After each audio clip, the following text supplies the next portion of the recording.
USS Abraham Lincoln సేఫ్గానే ఉందా? అసలు ఎర్ర సముద్రంలో ఉందా? లేకపోతే అమెరికా వైపు వెళ్ళిపోతుందా? అన్న దాని మీద అయితే స్పష్టత లేదు. ఇరాన్ ఏం చెప్తుందంటే, మేము యుఎస్ఎస్ అబ్రహాం లింకన్ మీద దాడి చేశాము, అది పలాయనం చిత్తగించి అమెరికా వైపు పారిపోతుందన్న విధంగా ఎక్స్లోనైతే ఇరాన్ తెలిపింది. దానికి అమెరికా కూడా ఎక్స్ వేదికగానే సెంట్రల్ కమాండ్ అయితే ఒక ప్రకటన విడుదల చేసింది. అదేంటంటే, యుఎస్ఎస్ అబ్రహాం లింకన్కు అతి సమీపంలో ఓ ఇరాన్ పడవ వచ్చిన మాట వాస్తవమే. దానిని గుర్తించిన అమెరికా దళాలు వెంటనే భారీ తుపాకులతో కాల్పులు జరిపాయి. ఈ దాడిని ఇరాన్ నౌక తప్పించుకుంది. ఆ తర్వాత హెల్ఫైర్ క్షిపణులతో కూడిన ఒక హెలికాప్టర్ను యుద్ధ నౌక నుంచి గాలిలోకి అమెరికా బలగాలు పంపాయి.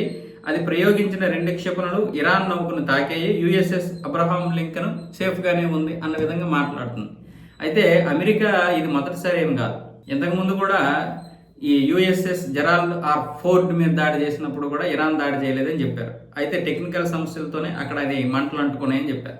ఇప్పుడు కూడా ఇరాన్ కూడా ఇలా చెప్పడం మొదటిసారి ఏం కాదు. ఇరాన్ ఇప్పటికీ 3-4 సార్లు మేము యుఎస్ఎస్ అబ్రహాం లింకన్ మీద దాడి చేశాం, అది పలాయనం చిత్తగిస్తుంది అన్న విధంగానే ఇది చేసింది. కానీ ఇక్కడ ఏంటంటే మాకు మేమే తోపులు అన్న విధంగా చెప్పుకుంటున్నారు.